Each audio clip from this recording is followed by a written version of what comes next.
Thank you for joining us again and welcome back to our channel. In this video, we shall be looking on how the Western miscalculation of Africa is causing a lot of backlash against their interest in the region. The West needs to start respecting local values when engaging with African governments, otherwise anti-Western backlash will intensify beyond what's been seen within the region. Africa, Europe's southern neighbor, is increasingly in the limelight. On the one hand, Western politics fail to foster cooperation and growth in African countries. On the other hand, the media often depicts Africa in a negative way. This lack of political engagement is most often due to lack of knowledge, frequently bordering on the ignorance, and public opinion is affected as a result. News reports show shortcomings rather than opportunities and success in the continent of Africa.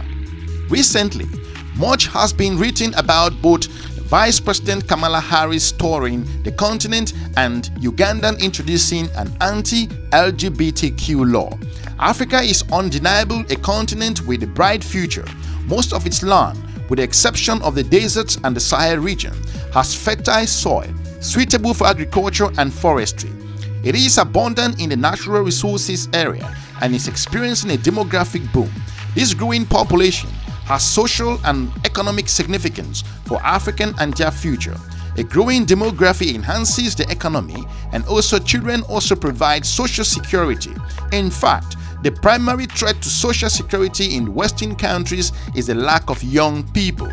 Moving forward, if you consider foreign powers competing for influence in the region, Africa occupies a vital strategic position between the Indian Ocean and the South Atlantic. The continent has become one of the theaters for the power play between expansionist China and more assertive Russia, and to a lesser extent the traditional European powers and the United States and others. Other countries such as Turkey are also successful increasing their presence and their footprint on the continent of Africa. We have made lots of videos on this particular channel. If you are new here, we encourage you to check the entire channel for you to see more exciting and educating content regards the global African perspective.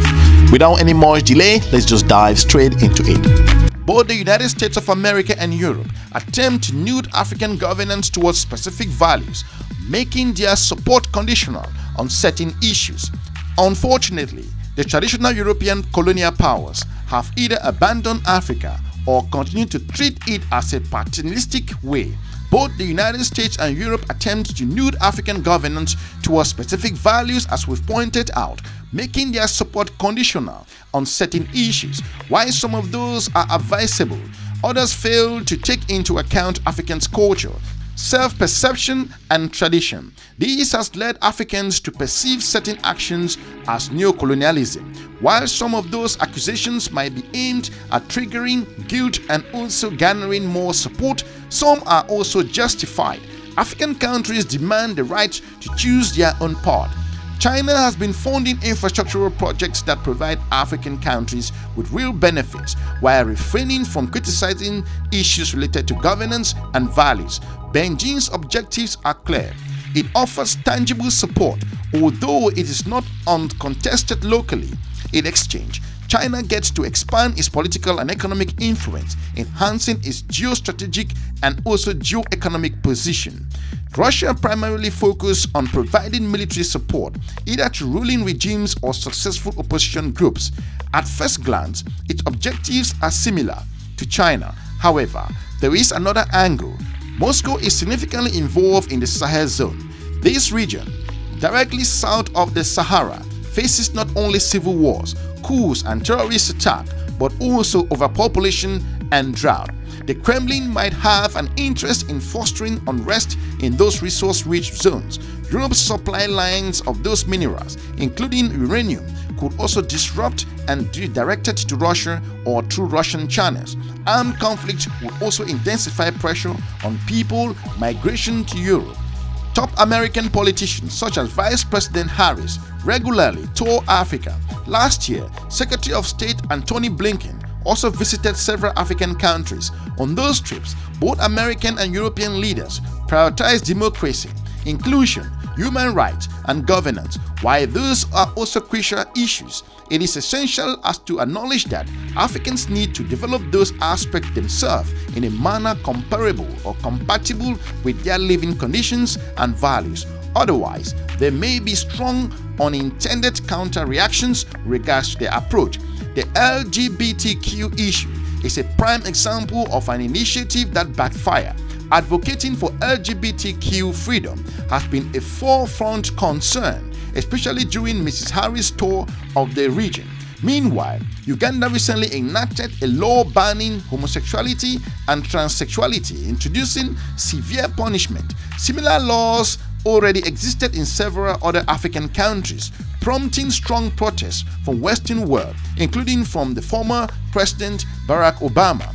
This clumsy approach to promoting Western values will not help the West secure Africa as an ally.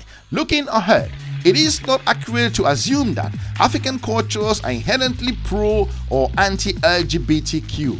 Often, it is simply not an issue. However, many African leaders and citizens are highly sensitive to Western attempts to impose measures that limit birth rates. Biologically, homosexuality does not limit birth rates. Consequently, this pressure creates a backlash. It can be expected that more Westerners promote LGBTQ rights in those countries, the harsher those resistance will be. The Western policy initiatives are not making life easier for LGBTQ individuals in Africa. To the contrary, in addition to the values, the clumsy approach to promoting Western values will not help the West secure Africa as an ally. The proposed advantages are not substantial enough. Instead of conditional financial support, it will be more helpful to ease trade barriers, especially European ones, for African countries. Adopting more pragmatic policies and discontinuing lecturing will not only improve governance in Africa, but also strengthen the Western positions in the global power competition. This has been an impact with regard to the approach used by Western countries. The Western miscalculation in Africa is causing a lot of impact with regards to their different approach. African countries have their own values. However, that doesn't necessarily mean that their values also transcend other very important issues like good governance and also very important things that will change the life of their own people. In the nutshell, African countries should also engage Western nations, but in terms of their miscalculation looking from the West, this is going to be an issue in the region, and it will cause more backlash as looking at what has happened with France in many French-speaking West African countries. We want to thank you for watching. Hopefully the Western countries could review this particular approach in terms of their miscalculation and approach, and the media in the Western countries could actually report on the huge opportunities and growth and development within the region instead of focusing on ignorance in areas which are less developed, that which will miscalculate again in shaping the relationship with regards to Africa and the West. We want to thank you for watching. We're looking forward to meeting you soon in our next episode. Have a good day. Bye-bye.